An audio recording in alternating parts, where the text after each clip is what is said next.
Well, good morning, everyone. Thomas Montgomery. We get together with our distribution partners most weekday mornings at this time, 8 o'clock Central, to discuss strategies, share success stories, tips, and to be a resource for each of you. Today's topic is, I think, a very important one that may mean a lot to you or it may be completely foreign to you, but regardless, we're going to talk about key person policies today.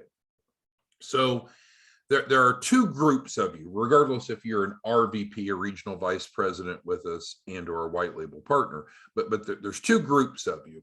Either you are life insurance agent licensed or you're not. And it doesn't matter. So we're not here to try to persuade you one way or the other. That's not the goal.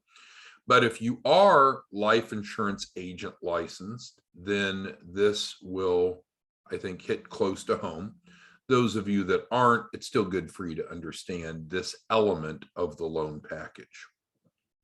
I first became life insurance agent licensed in either 95 or 96. So I don't have quite the experience some of you do, but for a few years, I had the opportunity to sell life insurance. And for most individuals that are out, professionals that are out selling life insurance, you just want leads, right? Just leads. And typically the most attractive leads for life insurance agents are small business owners or business owners in general.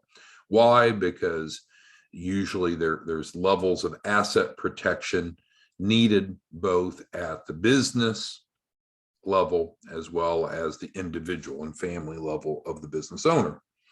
So with that being said, we're going to go through a quick discussion, make sure you understand what a key person policy is, how it fits in to what you and I do, and how you can leverage it to make a shitload of money, even if you're not licensed. So let's go through that. So topic, key person policy discussion. What are some basics that we would like you to know about key person policies? Now, again, before I get started, we're not here trying to recruit agents. We're not here trying to get agents to come to some other organization, some other carrier, some other distribution model. So that is not at all what we're discussing. Sometimes that's what people will think and they'll tune out, but we are not trying to recruit agents into some sort of model. So worry not about that. All right, so let's start with key person policy basics. Many lenders, and obviously we're talking about business funding lenders, including the SBA, have underwriting requirements for a business loan that includes to identify if there's a key man, or more generically and politically appropriate, a key person to the applicant's operations. So you need to know what a key person term means. That's going to be the next paragraph. So again, separate from insurance, key person. What is a key person? According to the SBA, this would be a person who, if they should pass away, in other words, die, would affect the business's ability to continue and repay the loan, the business loan, whether it be SBA or not. If a company has such a person, the lender may require a collateral assignment of life insurance on the life of the business owner as additional collateral for the loan. So we need to break this down. So when a lender loans money, again, we're talking about a business loan, what's the number one thing that they want? What's at the top of their list? They want to be repaid. Repaid as agreed, or early, but they want to be repaid. That's their number one priority. That's why they have underwriting to determine who they'll loan money to, because they want to avoid loaning money to people or businesses that they think are probably not going to repay them back, or at least have a higher likelihood of default. Makes sense. Well, what's involved with underwriting? Different things for different types of loans.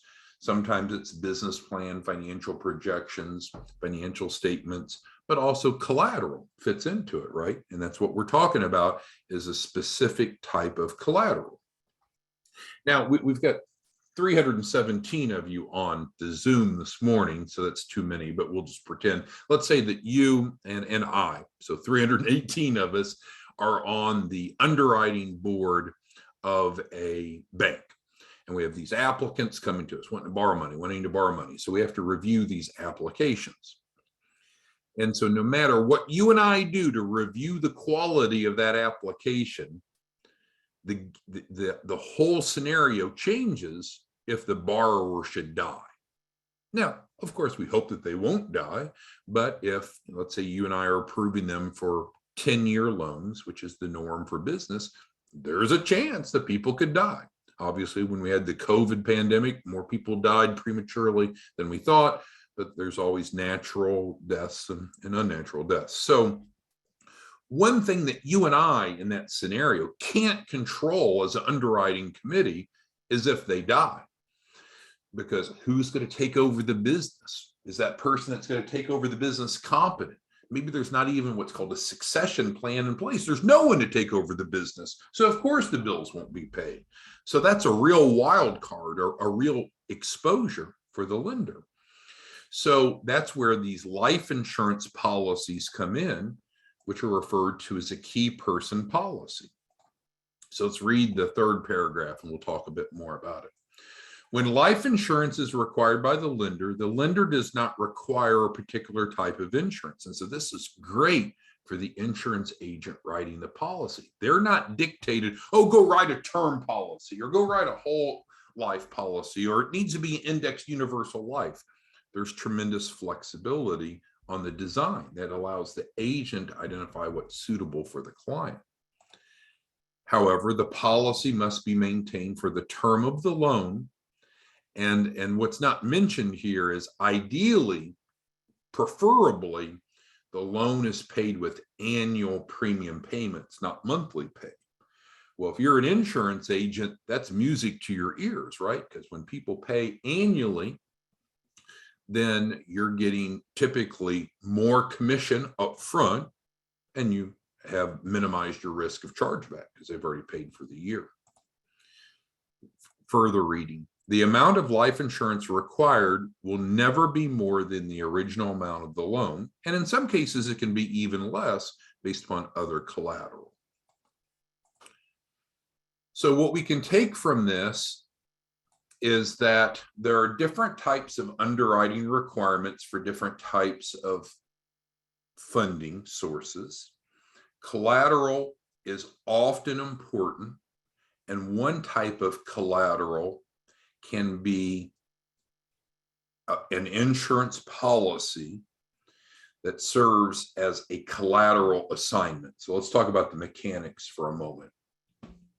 Normally, and you, if you're an agent, you'll set this up the way that you want to and the way your carrier expects you to. But normally in a key person policy, the owner is the business, not the individual. Normally, the beneficiary is the business. So the owner and the beneficiary of the policy typically is the business, and the insured, of course, is the key person, the owner. Now, in most of the clients that you and I work with, you and I typically work with early stage smaller businesses. They may be a one-person shop or maybe small number of employees. So this becomes hyper applicable because you couldn't argue. I don't know how you would form an argument to say, oh, the owner of the company is not a key person. They absolutely are, because often they're the only person involved with the business, right? So, I mean, if you and I were doing loans for Microsoft or Walmart or Kroger, we could say, oh, there's this whole corporate infrastructure, and if the CEO died, we've got other people to step in, already on payroll, W-2 employees, we've got a succession plan in place. I mean, you and I are not going to be able to form that argument for our typical client. So those are the basics of what a key person policy is and why it's relevant.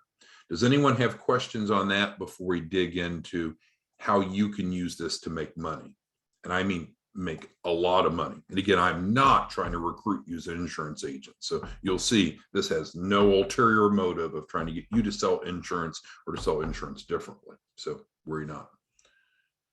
Okay, let's move forward then. I don't see any questions. If you have questions, just type them into the question and answer Zoom. It's like a chat box. All right, so let's go ahead and talk about how you can monetize this. First, become an RVP with us if you're not. Doesn't cost you things. Free and easy. If you're not one, email us, support@businessparalegal.com. Tell us that you want to be one. Identify which state that you want to be an RVP for, because you kind of own that state. And again, you're not buying anything. It's not a franchise. There's no penalties if you're not successful. So it's free and easy. But we ideally want to have one RVP, regional vice president, per state, because what you're going to do is build out the insurance agents in that state, having at least one per county. But I'll get to that. So that's step one. What we're going to do then is recruit insurance agents to be on your team. So you're at the top of the hierarchy as an RVP. Underneath you, you have white label partners who are also insurance agents. Now, do you have to be an insurance agent to be a white label partner? Absolutely not. We've never said that, and that's not the case.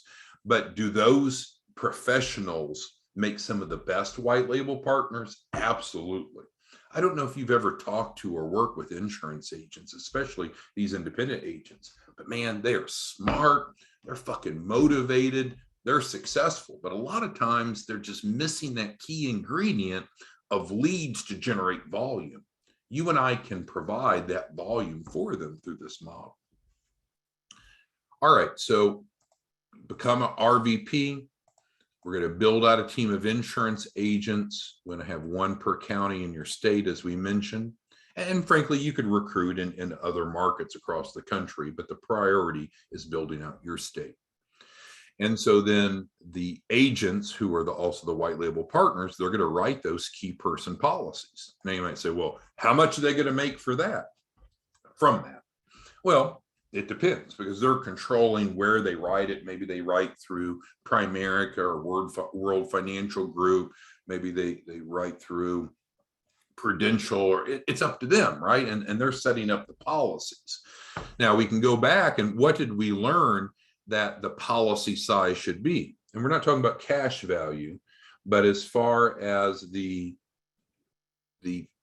policy amount, it typically should equal the amount of the loan. So if they want a $100,000 loan, they should have a $100,000 policy. If they want $1 million loan, they should have $1 million policy.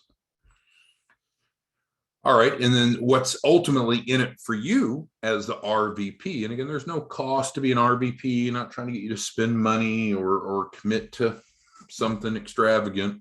Simple one-page Adobe, and if you don't like it anymore, you just quit as an RVP. No strings attached. But what do you make? You make 2.5 override. And you might say, well, that sounds kind of small, but think about it. Every time one of your agents who are a white label partner signs up an access to capital client, we all know that that's essentially a free program to the ultimate client, the consumer, the small business owner. There's no upfront cost, guaranteed capital raise. I mean, it's the easiest pitch you could ever pitch. So from that, you're earning $2,500 for every client that your white label partners bring aboard. That's your override. You might say, well, that doesn't seem like much, but yeah, each white label partner is going to be bringing on at least 8 clients a month. That's what they promised to do. Well, 8 times 2,500, now that's 20,000 per month in overrides that you're making. And you could have more than one white label partner, right? Like currently, we're looking for an RVP in Texas that's going to build out the state. There's over 100 counties in Texas. Think about that. And I know some counties are larger than others, but we want to have an agent in each county. Take 100 times 20,000. Do that math.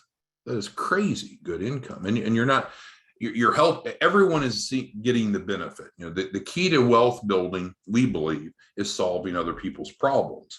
So ultimately, we're solving the small business owner's problem by improving their financial literacy, building a loan package, and getting them access to capital. We're solving the problem of the white label partner by providing a mechanism for them with no upfront cost to be able to earn an adult income.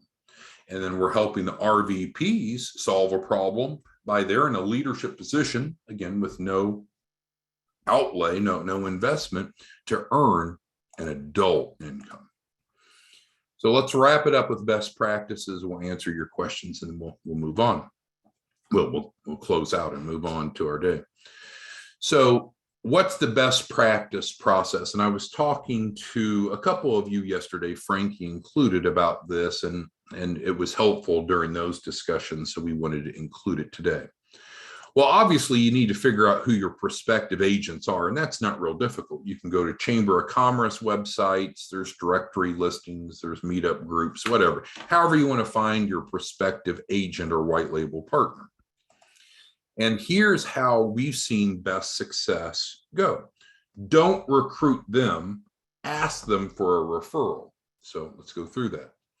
So you could reach out to them, and let's say it's Collis. Collis is on the line here. He's one of our top white label partners. And let's say that I give Collis a call. Say, Collis, my name's Thomas Montgomery. I'm working with a 501c3 nonprofit. We received a grant to help small businesses get positioned to access capital. I'm looking for an insurance agent that we could refer to, Collis, that would be willing to write 8 to 10 key person policies a month. Do you know of any agents in your area that might be willing to help us and start writing some policies?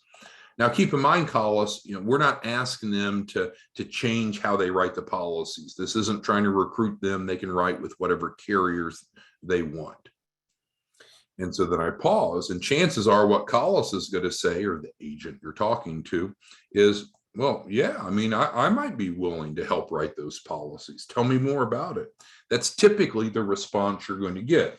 But again, this sub-bullet here is important because insurance agents regularly get recruited to try to change their affiliation. So they're often trying to be recruited away.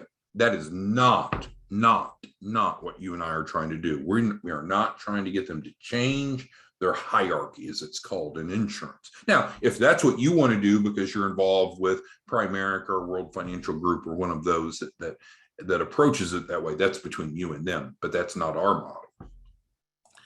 So chances are, as long as they understand that you're looking for someone to write 8 to 10 life insurance policies a month, key person policies, and that there's no funny business of trying to get them to change their affiliation, again, most often they're going to say, yeah, I'd be interested. Once in a while, you'll run into an insurance agent that's so busy, one of those $1 million roundtable producers. They're so busy that they don't have time to write any more policies, but that's very rare. Most life insurance agents do it on a part-time basis because they don't have enough volume to do it full-time. So you're a solution to their problem, or at least a partial solution. So then what do? You get them set up as a white label partner on your team as an RVP. They're not paying anything.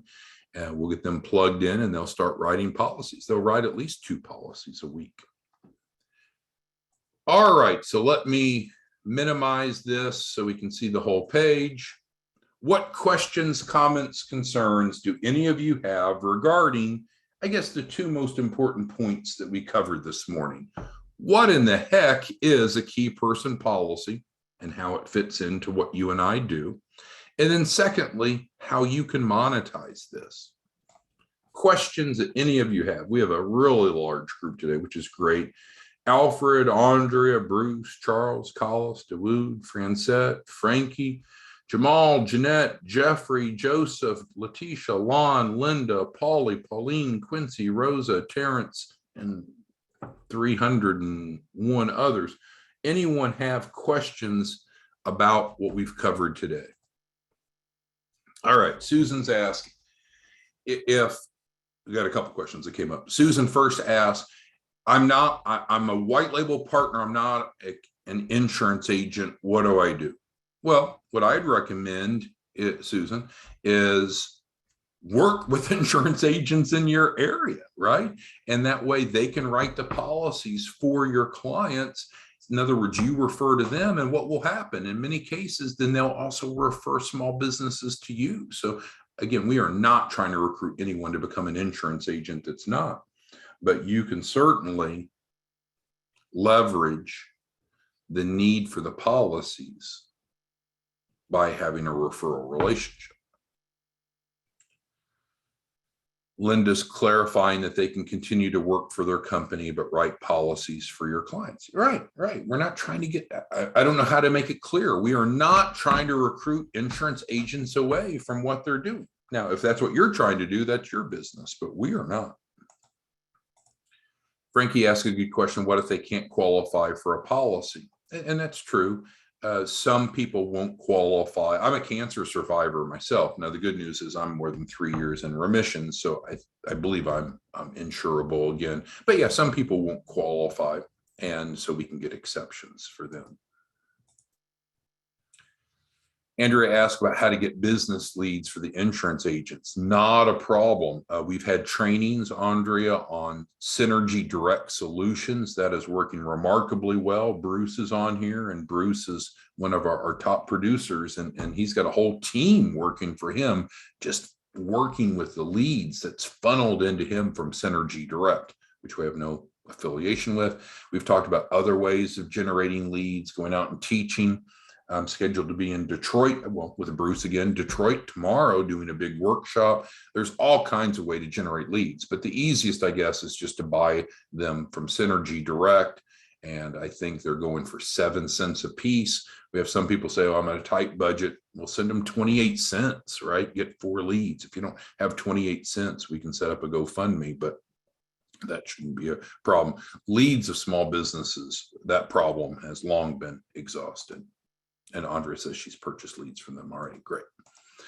All right. Anyone else have questions? We try to wrap up early on Fridays. So key person policies, it's part of the underwriting of many sources of capital. It's a way that you can earn more income. And of course, if you're an agent, you can write the policy yourself as a white label partner. That's hopefully a given. But above and beyond that, you can become an RVP if you wish. You don't have to. It doesn't matter to me. And earn overrides. Any other questions, comments, concerns on this key person policy discussion from today? All right. Linda asked, do you make money as RVP off the policies too? That is between you and the agent, right? So that's between you and the agent, but that's a good point. You may, in fact, want to include that as part of the relationship. Quincy asked, is this put in place before or after the loan? We would be putting this in place before we apply for the loan. It's part of the loan package, just like we'd want a business plan before we apply. So this is part of the loan package that we assemble for clients. All right, thanks everyone. I've got to run to my 8:30 standing meeting on Friday. So thanks everyone. Let's keep plugging away. If you need information about Synergy Direct, we covered that on a recent training, but anything that we didn't cover, reach out to us and we'll help you. support@businessparalegalcorp.com for email. You can text us at 903-920-0777. And we'll respond back as quickly as possible. Thanks, everyone. Have a good day. Let's wrap up the week strong. Bye.